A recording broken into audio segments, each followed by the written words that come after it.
Class 10th में ये गलती कभी मत करना, भूल कर भी मत करना। ठीक है। फर्स्ट ऑफ ऑल तो सबसे पहले आप 9th के एग्ज़ाम दे चुके हो। ठीक है। 9th में आपने बहुत सारी मस्ती करी है ये सोचकर कि 9th में तो सभी पास हो जाते हैं, बेंच कुर्सी सब पास हो गया, हम लोग 10th में अब चले आए। तो 10th में ऐसी कौन कौन सी मिस्टेक है जो आपको नहीं करनी है, मेरी बात मानो, 2-3 मिनट की वीडियोस में एक्सप्लेन कर रहा हूँ। सबसे पहला, ये मत सोचना कि मैं जैसे पढ़ते आ रहा हूँ मैं सेम वैसे ही पढ़ूंगा, नहीं, ये सबसे गलत तरीका है। मैं तो आपका जो डाउट है क्लियर करता हूँ। जो आपका 10th बोर्ड है ना वो सबसे ईजी होगा, ये याद रखना। सबसे आसान अब तक का आपका एग्जाम होगा, पहला पॉइंट। दूसरा पॉइंट, आपको जब भी बोर्ड की तैयारी करनी है तो स्ट्रैटेजी पे ज़्यादा ध्यान देना है। किस पे ज़्यादा ध्यान देना है? स्ट्रैटेजी पे। स्ट्रैटेजी का मतलब क्या है? एक शेड्यूल होना चाहिए आपका पढ़ने का तरीका। आप कोई भी चैप्टर को उठा रहे हो तो उसको किस लेवल से आप तैयारी कर रहे हो। ठीक है, क्योंकि प्रैक्टिस मेक परफेक्ट। अगर आप किसी क्वेश्चन को बना लिए हो, किसी भी टॉपिक को पढ़ लिए हो, तो उसको बार बार रिवीजन के तौर पे लो। जब ये चीज़ें करने लगोगे तो चीज़ें बहुत आसान हो जाएगी और अच्छे से आपके माइंड में इंक्लूड हो जाएगी, सेटअप हो जाएगी, जिससे आप अपने एग्जाम में काफ़ी बेहतर करके दिखाओगे। ठीक है, ये पहला पॉइंट था। ठीक है, कि आपको क्या करना है? रिवीजन। कोई भी चीज़ अगर आप पढ़े हो, रिवीजन बोलो, प्रैक्टिस बोलो, वही चीज़ें रिवीजन करते रहोगे, प्रैक्टिस बन जाएगा। और जब प्रैक्टिस हो जाएगा तो आप बिल्कुल परफेक्ट हो जाओगे, और जब परफेक्ट हो जाओगे तो नंबर बिल्कुल अच्छा आएगा, ये आप भी मानते हो। ठीक है, क्योंकि काखा काखा तभी याद हुआ था ना जब आप बार बार रिपीट कर रहे थे, वो ज़िंदगी में कभी नहीं आप भूलने वाले। सेम उसी तरह से, ठीक है, इस चीज़ को करना है। क्योंकि मैं एक हैक भी बताता हूँ, अगर आप किसी भी चीज़ को याद कर लिए और 7 दिन यानी 1 हफ्ता तक उस चीज़ को नहीं देखोगे तो आपको 90% तक उसमें की चीज़ें याद नहीं रहने वाली, भूल जाओगे। एक स्टडी हैक है, अगर आज आप पढ़ाई किए हो तो 1 घंटा बाद आप उसके 10 से 15% को भूल रहे होगे, 1 दिन बाद 50% भूल जाओगे और 1 हफ्ता में 90% टोटली भूल जाओगे।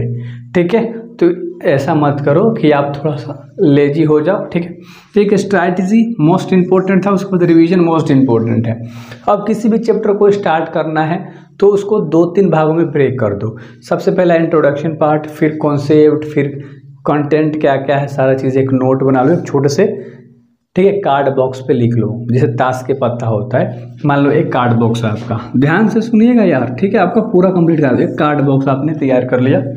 इसमें आपने डाला कि मैं मैथ पढ़ रहा हूँ, चैप्टर 1 पढ़ रहा हूँ। चैप्टर 1 में क्या क्या टॉपिक पढ़ना है उसमें आप इंक्लूड कर दोगे, लिख दोगे। जो भी आपका टॉपिक है छोटे छोटे टुकड़ों में लिख दोगे, एकदम छोटे छोटे पॉइंट बना के। तो ऐसे वैसे मैथ में 15 चैप्टर है तो 15 कार्ड तैयार होगा आपका कि वास्तविक संख्या में क्या पढ़ना है, बहुपद में क्या पढ़ना है, ठीक है, एपी में क्या पढ़ना है, त्रिकोणमिति में क्या पढ़ना है। ऐसे अगर आप फ्लैश कार्ड पे लिख के चीज़ों को रख दोगे ना, 15 फ्लैश कार्ड आपको बनाना है 15 चैप्टर का मैथ में। वैसे ही विज्ञान में करना है, वैसे ही संस्कृत में करना है, वैसे ही हिंदी में करना है, वैसे ही इंग्लिश में करना है और वैसे ही सामाजिक विज्ञान में भी करना है। अगर ये चीज़ें आप कर लेते हो तो आप बेहतर करके दिखाओगे, मेरा गारंटी है। क्योंकि आप हर चीज़ को सामने देखोगे कि बस इतना ही पढ़ना है मेरे को, चैप्टर 1 में, चैप्टर 2 में इतना ही पढ़ना है, 3 में इतना ही पढ़ना है। और एक और चीज़ बताऊं, एकदम ईजी सा चीज़ बताऊं, खुश हो जाओगे। कोई भी चैप्टर आपने उठाया, एक मान लो एक चैप्टर, इसमें ना अगर मान लो टोटल मान लो 200 कॉन्सेप्ट पे क्वेश्चन लगाना है तो इसमें से आपको 6 कॉन्सेप्ट आता है पहले से ही, सिर्फ 4 नए कॉन्सेप्ट आपको मिलेंगे। ठीक है, जो कि आपको ध्यान से समझना होता है। अगर मान लो 10 के 10 एक हार्ड एग्जाम्पल लेता हूँ, अगर मान लो 10 के 10 कॉन्सेप्ट टॉपिक चैप्टर के अंदर का नहीं आपको पता है, लेकिन उसके अंदर जब सॉल्यूशन जो आएगा ना, जब हल करोगे तो अंदर की चीज़ें सारी आपको आ रही होंगी। तो ये मेन कॉन्सेप्ट है मेरे भाई। ये मत हो कि 15 चैप्टर है, ठीक है, मैथ में, या मतलब कोई भी चैप्टर, कितना भी चैप्टर कोई भी सब्जेक्ट के अंदर है, चैप्टर देख के मत घबराओ, उसके अंदर जाओ और चीज़ों को समझो। तो ये सारी मिस्टेक से आपको बचना है और इन सारी चीज़ों को अपनाना है। अच्छे आदत, अच्छी चीज़ें अपना के आगे बढ़ सकते हो, फोड़ दोगे बेहतर नंबर। ठीक है, तो यही मिस्टेक नहीं करनी थी। आप सोच रहे होगे कि लाइफ से रिलेटिव कुछ बताएंगे, नहीं, वो सब भाई सबके साथ होता है जो तुम समझ रहे हो। ठीक है, तो उसको तो अवॉइड करना ही करना है, उससे दूरी बना के रखना ही रखना है।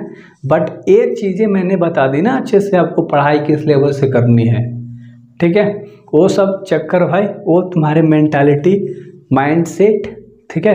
तुम्हारा एजुकेशन, तुम्हारा परवरिश, वो सारी चीज़ें पे डिपेंड करता है, ठीक है।